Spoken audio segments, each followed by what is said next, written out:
We'll definitely go to life rip and the kill to heal here. Yeah, they still don't have any caught, so I'm good on that. I wish my aim was better, but this is my first game of the day and I have no coffee in me, so my apologies in advance.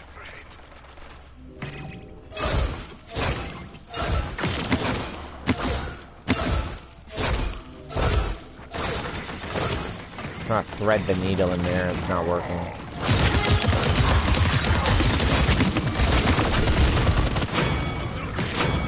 Switch to get that little heal to survive.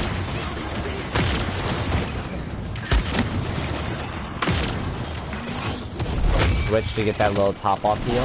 And my ability is back off the cooldown, so.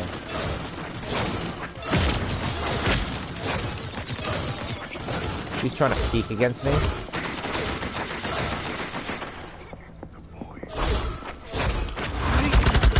Ah, I couldn't cancel that in time. That's my bad. What do I want here? I definitely want to take that Haven as my last option. Haven definitely strong here. So, we'll see. But, you know, Imani is dealing solid damage. She does deal solid damage. She has solid pressure. So she's not played because it's like... Okay, there Vivian and Kinessa can beat me at long range. There's Victor can beat me at close range. It's very difficult...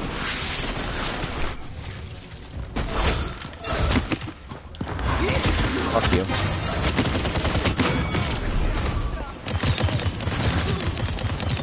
Somebody over here.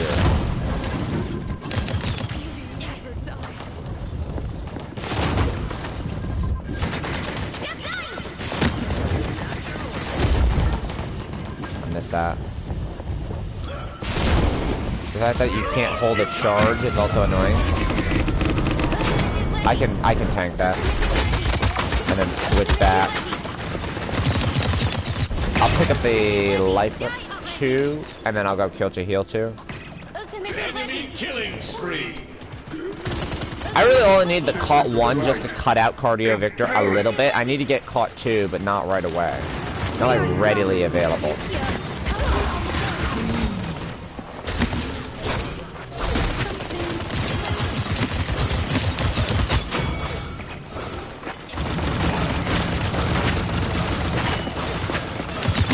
Come on, hit a shot. There we go.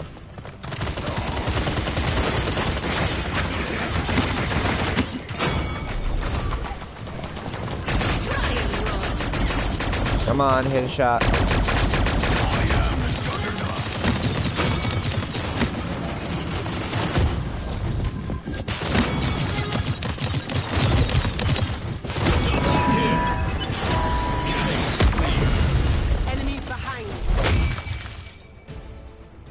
You get a decent chunk of health back.